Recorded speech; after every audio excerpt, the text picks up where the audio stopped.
Hello everybody, today I'm going to do a book review on Broomstick over Essex and East Anglia by Tom Gardner. Unfortunately, I've come this close to not actually give this book a book review, and I feel awful for saying this, but this book is shit. It's terrible in terms of if you want any history on witch trials, if you want to know what folk magic practitioners were doing back then, if you want to know about the folklore of Essex and East Anglia, if you want to know about the cunning folk, what folk magical practitioners were doing there, do not buy this book. It will just tell you that all folk magical practitioners were deluded. You can even tell from the blurb. I'll read you a little bit from the blurb. In the 17th century, witches, brackets, could be found in many Essex, Suffolk, Norfolk and Cambridgeshire villages.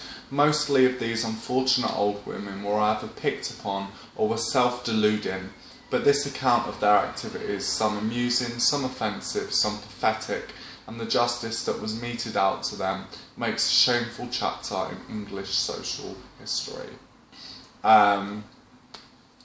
It just basically explains to the reader that all folk magical practitioners are just deluded.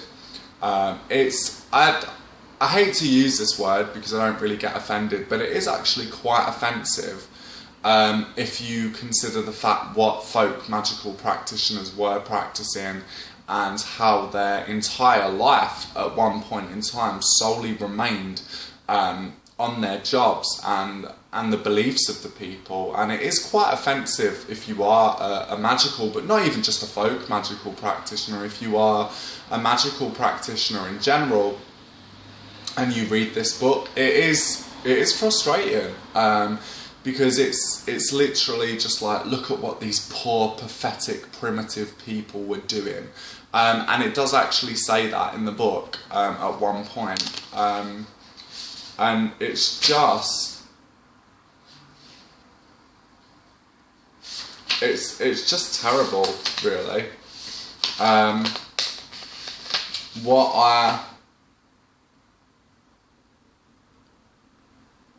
I wanted to know, what I sort of wanted to know more into was like Essex folklore and history and stuff like that. And there are some, very pretty pictures, but it doesn't go into the folklore in Essex and East Anglia. Compared to the Devil's Plantation, Nigel Pearson, it just doesn't touch the sides. It's not really a good book. It doesn't go into the folklore. I wanted to know more about Essex folk magic and stuff like that. Here is actually a picture of the Dagenham Witches, which is where I am from. You see? Yeah. Yeah, it's a picture of the Dagenham Witches. Joan Prentice, Joan Conney, and Joan Otney. I believe Joan Otney was the one from Dagenham. But it just touches so lightly on each subject, and it's just almost like it touches lightly on a subject and dismisses them. It says, well, they were deluded anyway, and it is literally like that. It's morely just, mainly it's about this guy. It's about Matthew Hopkins, and morely the way in which he conned people and the way in which he kind of basically blackmailed people in Essex and East Anglia. That's mainly what it's about. It's not really about actual folk magic. If it does mention folk magic, it slates it down and it makes it look like as if anybody who was practicing folk magic was just completely deluded and basically retarded. And it's literally like, it's like a fundamentalist Christian has written a book and are so adamant in their belief, but this is with an atheist, and it's as bad as that. It's as bad as reading a book from a fundamentalist Christian or a fundamentalist Muslim that hates witchcraft. It's as bad as that. It's not really open to discussion. Whereas with the other books, academia books that I have actually read, doesn't tell you whether or not, it doesn't give a biased view. This very much has a very huge biased view, you know, basically saying that all folk magical practitioners were mental.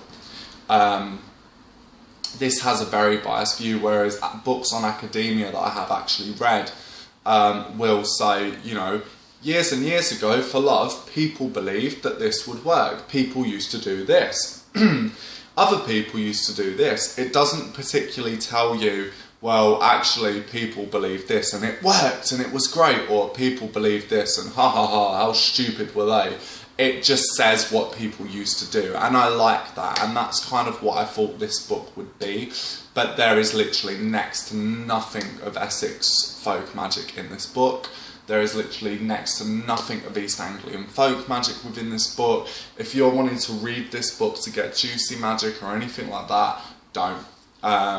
Also, the timescale, it's a bit Burning Times-esque, whereas it basically believes at a certain point, you know, the church came in the 15th century, and it's just, in terms of the dates and stuff like that, it's not accurate at all. They believe that the church overcoming paganism was just an overnight thing, which it wasn't. It took about 100, 150, 200 years for the full conversion to happen. Like, there were kings that were part paid, you know, there were kings that would have like Christian altars on one side of their bedroom and pagan altars on the other side of their bedroom. Like, the conversion between Christianity, paganism to Christianity actually took a lot longer than what people actually thought it did.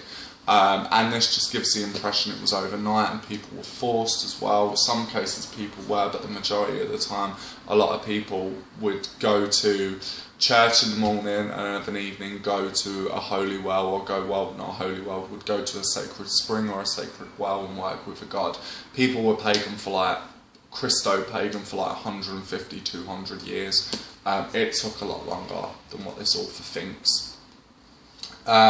It's very, very loose. It's very loose. It says, oh, in such and such and such a time, this happened to Agnes Waterhouse, but look how stupid she was, and it's just basically that.